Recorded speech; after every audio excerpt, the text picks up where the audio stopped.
I left the baby in the locker. When I picked up the phone, I was taken aback by the ridiculous statement made by David, which came through amid his boisterous laughter. At the same time, I tilted my head in confusion, not understanding what he meant. Right beside me, our daughter, whom David referred to as the baby, is sleeping soundly. If you're talking about our daughter, she's right here with me. Huh? Maybe he thought I was joking because he responded with, "Don't play tough with me. I'm not pretending anything. It's true." Then who's the baby in the locker? Then, I realized David had put a baby in a locker, and I went pale. My name is Heather Johnson. I'm 33 years old this year. Usually, I work as a preschool teacher, but I took maternity leave 6 months ago when our daughter, Emily, was born. Parenting has its challenges, but I was managing and enjoying it because my child is so adorable. My husband, David, is a businessman of the same age. We met through a mutual friend's introduction and got married 2 years ago. My friend once told me, "He's a great catch, but he just hasn't found the right person." And indeed, from the moment I met David, I thought he was quite the catch. Standing around 6 feet tall, and when I heard he worked really hard as a businessman, I was instantly attracted. He's also very considerate, and while we were dating, he always respected my opinions. I always wondered why someone like David hadn't married yet. When I asked David directly, he'd say something plausible like, "I just didn't find the right person." Deep down, I was glad David chose me. Even after our marriage, our life went on without any issues. At first, we spent quality time together, then found out I was expecting. Being a preschool teacher, I adore kids, so I was ecstatic when I learned I was pregnant. Eagerly, I shared the news with David. "Hey, honey. I'm pregnant." "Really? That's awesome." "I know, I'm so excited." "Thank you." David took my hand in joy, doubling my happiness. We both eagerly awaited the birth of our child. About 8 months later, Emily was born. I thought David would be over the moon, but he seemed a bit down for some reason. Maybe he was just overwhelmed with the reality of being a father. A kind of paternal postpartum depression, perhaps. "What's wrong? Aren't you happy?" "Well, I just remembered I'm not very good with kids. I'm just worried about it." "Don't worry. You'll get used to it. And hey, I'm a preschool teacher, remember? Leave it to me." "Well, if you say so." It seemed David was suddenly apprehensive about interacting with a child now that one was right in front of him. It's natural for anyone to feel uneasy about new experiences, so I wasn't too concerned at that moment. I didn't take David's words too seriously then. I had no clue that David would soon start exhibiting unpredictable behaviors. After the hospital stay, I returned home with Emily. Even though I'm a preschool teacher, I struggled a bit with first-time parenting. The late-night feedings were the hardest, and the sleep deprivation was mounting day by day. I tried my best not to wake David up every day as he had to go to work, but 1 month after giving birth, my body ached everywhere. Lack of sleep was taking its toll, and I found myself wearing thin. One Sunday, when David was off work, I asked him, "Could you please watch Emily for a bit? I just hoped to get a little break." I didn't mean for him to watch her all day. Just for an hour or 2 at most. But David frowned at my request, a look of disbelief on his face. "Why can't you handle that on your own? I told you I'm not good with childcare. But all you have to do is watch her for a bit. She mostly sleeps. When it's time, just give her the bottle." "You've got to be kidding. Think I can handle feeding her?" I was genuinely shocked at David's sudden change of attitude. Before Emily was born, he would have surely granted such a small request. In fact, I always thought he would say things like, "You okay? Why don't you take a break?" But in reality, it was the complete opposite. David didn't want to help with childcare at all. It felt to me like he was resenting Emily's presence. He would even make insensitive comments like, "Oh, if she wasn't here, we could have a free day just the 2 of us." Childcare is such a hassle. Sure, I understood that after having a child, we couldn't go out as often and couldn't have much alone time, leading to stress. But when I was pregnant with Emily, David seemed genuinely happy. That's why I felt at ease. I assumed he would be a great dad, willing to help out. But the reality was far from it. David showed no interest in childcare. In fact, from that day, he would often mutter, "If only she wasn't here." Every time I heard that, I felt sad and would respond, "Don't say such things." But David was not the kind man he once was. He would just scoff at my replies and stomp off to his room. I sighed and ended up handling childcare on my own, even during weekends. Half a year passed since David's unexpected refusal to help with childcare. I continued to raise Emily on my own. I'm a daycare worker, so I thought I'd be okay, but raising my own child was mentally taxing. It's not like it's easier with other people's kids, but with my own, I found myself worrying excessively. Lately, besides neglecting childcare, David started staying out often. I wondered if he disliked seeing Emily's face so much. Compared to when she was born, Emily had grown a lot and often babbled, sometimes even shouting out loud. Each time, David would seem irritated, saying, "She's so noisy." I was happy seeing Emily's growth, but to David everything seemed to bother him.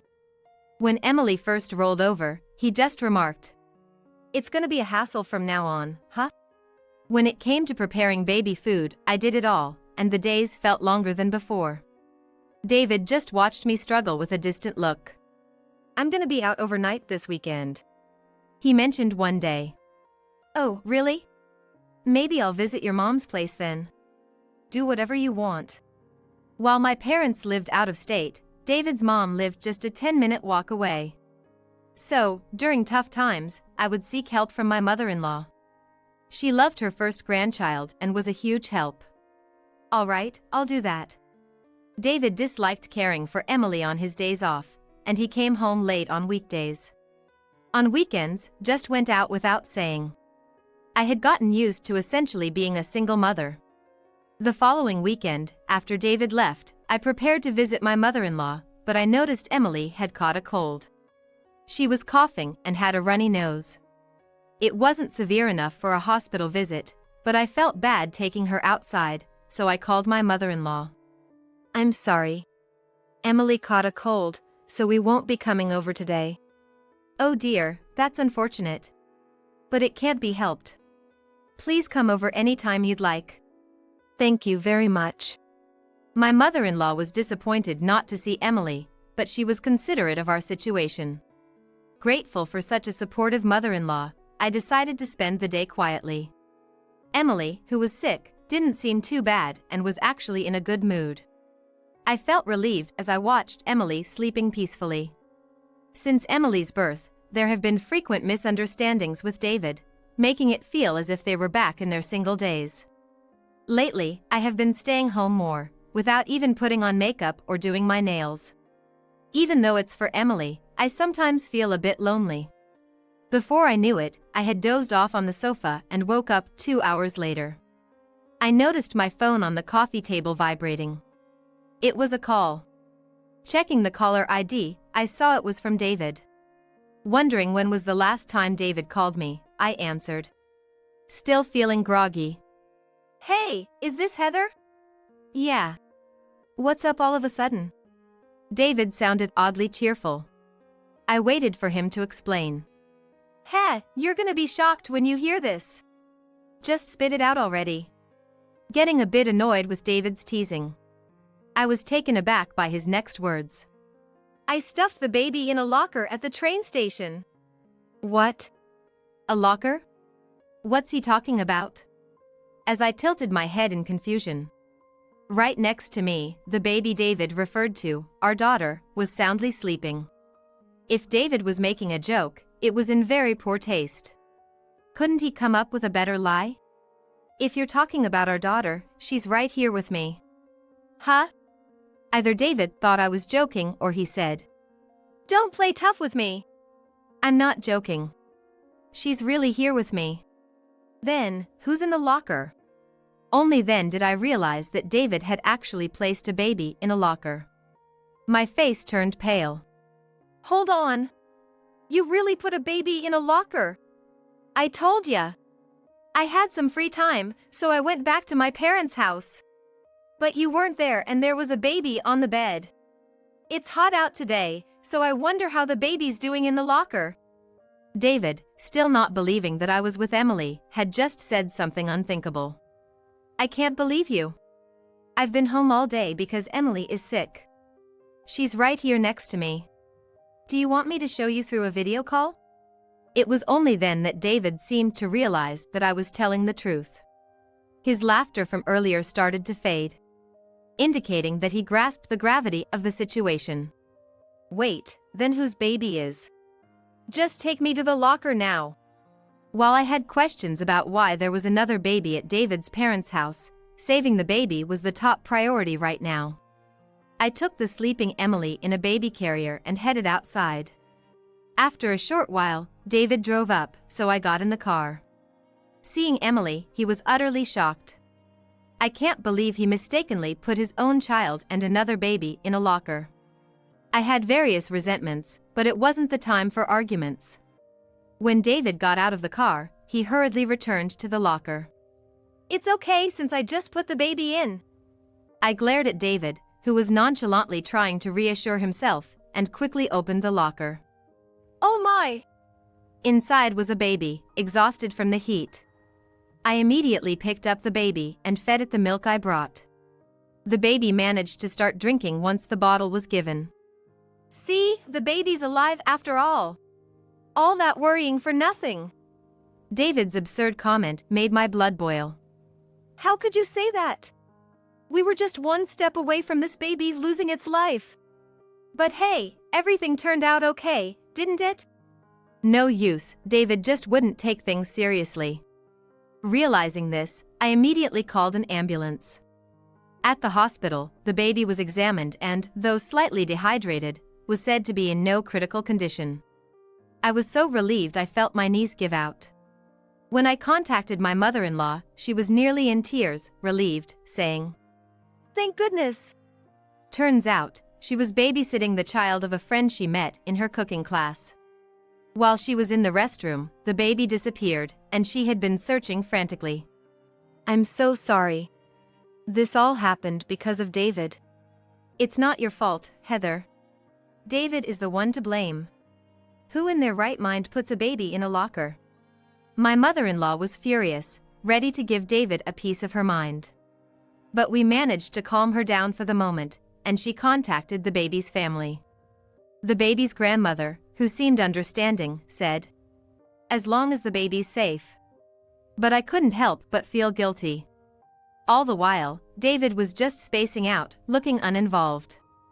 After a while, my mother-in-law and who must be the baby's grandmother arrived to pick up the baby. Following them was a woman who seemed like the baby's mother. Upon seeing this woman, David's eyes widened in shock. "Oh, Jessica.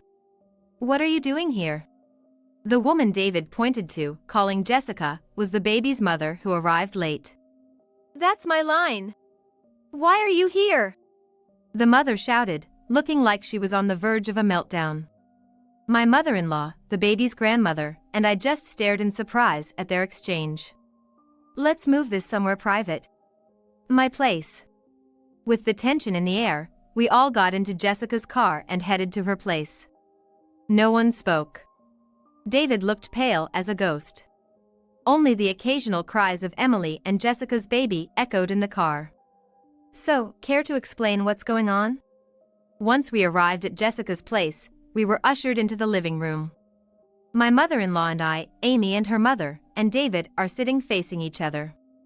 David looked like he was about to be judged, while I felt like an innocent bystander caught in the crossfire.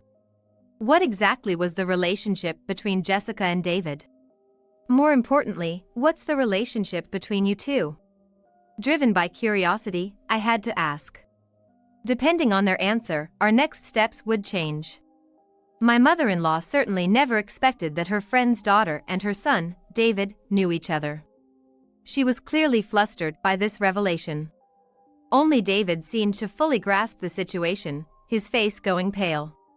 It seemed something very wrong had taken place. "I've been seeing David," said Jessica. I was utterly speechless upon hearing this. "Is she dating David?" "David is my husband." "Does that mean he's been cheating on me?" But for Jessica to so boldly announce this to me, his wife, seems strange. Wouldn't she try to hide it? "Is that true?" "I'm David's wife." "Are you two having an affair?" David doesn't reply. I took his silence as an affirmation. However, Jessica shakes her head. While one suggests they are cheating, the other denies it. "What's going on?" "I was deceived. I had no idea David was married. I heard he was single and that's why I dated him. Why didn't you tell me?" "Ah, now I understand." I shot David a fierce glare. Lying about being married and making moves on another woman? What a lowlife. According to Jessica, they met through a dating app about 6 months ago. Around the time Emily was born. Jessica's baby was just about 2 months postpartum then. It's surprising that she started using a dating app so soon, but she felt the desperate need for a father figure for her baby. The baby's biological father disappeared when he found out she was pregnant. While I can sympathize with Jessica's situation, that doesn't justify having an affair. However, since Jessica didn't know David was married, I can't blame her. All my frustration was directed at David. "You really did it this time, didn't you? Putting a baby in a locker is already a crime in itself. And now you've cheated too. What a despicable man!" I shouted, even in front of my mother-in-law. I could tell she was angry to learn what her son had done to his wife. She looked like she wanted to intervene, but Jessica and I were confronting David so aggressively that she didn't get a chance. "I didn't know either. I didn't know Jessica had a kid. If I'd known she had a child, I wouldn't have dated her. This is fraud. How are you gonna fix this?" David retorted. "What do you mean fraud? You're the real fraudster here. I had no idea you had a wife. Why didn't you tell me? And locking up my daughter in a locker? Are you out of your mind?" "I made a mistake. I intended to take Emily with me. How was I supposed to know she was your child? If you had told me about the child, this wouldn't have happened. I was planning to tell you eventually. Timing is everything with these things." Things were spiraling out of control. Emily and Jessica's child started crying loudly because of the shouting, so my mother-in-law and Jessica's mother tried their best to console them. "No matter whose baby it is, putting them in a locker is unacceptable. What you did is unforgivable. You do realize that it could have been life-threatening, right?" "It was just a harmless prank. I told you, I was just trying to give you a little scare." Finally losing my patience with David's excuses, I pulled out a lawyer's business card from my bag. "I'm sorry. I can't do this anymore. Let's get a divorce." "What?" I had been considering the idea for a while now.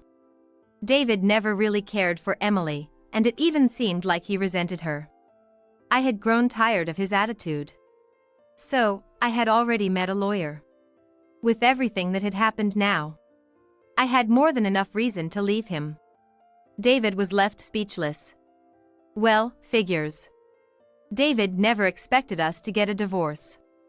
I bet his fling with Jessica was just for fun.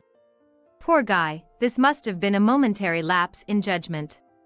But I can't deal with David anymore. I can't be with someone who tried to harm Emily. Wait a minute. Divorce? Why all of a sudden? I'm not getting divorced. Listen, it's not sudden. Ever since Emily was born, you've been awful to her and me.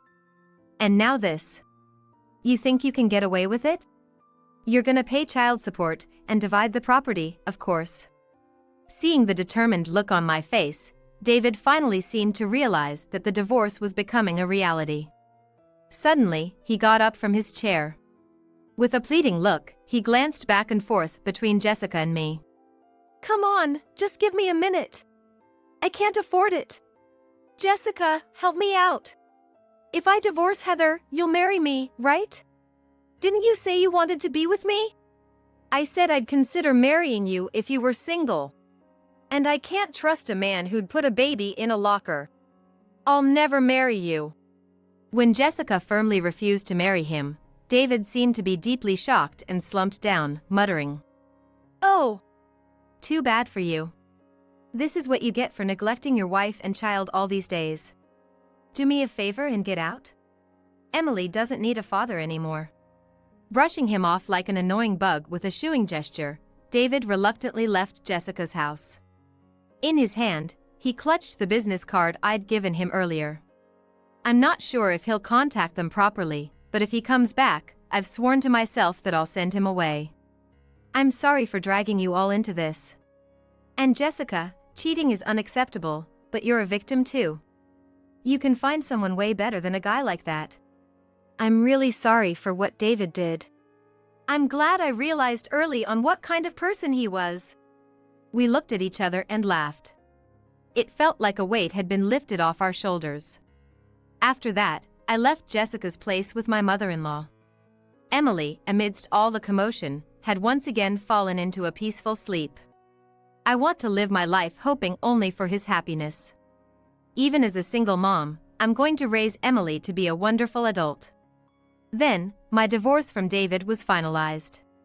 At first, David didn't want to see the lawyer, but after several confrontations and sending him away from our home multiple times, he must have finally given in. It seemed like my mother-in-law was strongly supportive. Through a lawyer, I successfully received the property. And child support, of course.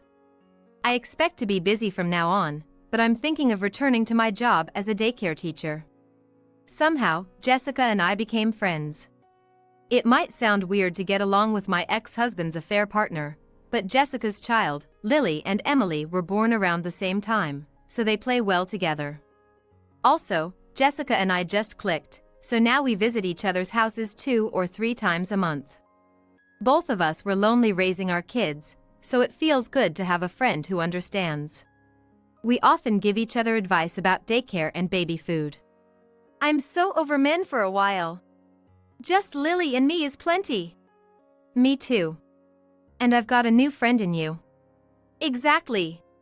Heather, let's keep this up. You bet. Things might get tough, but I'll take things at my own pace. With Emily by my side, I feel like I can overcome anything.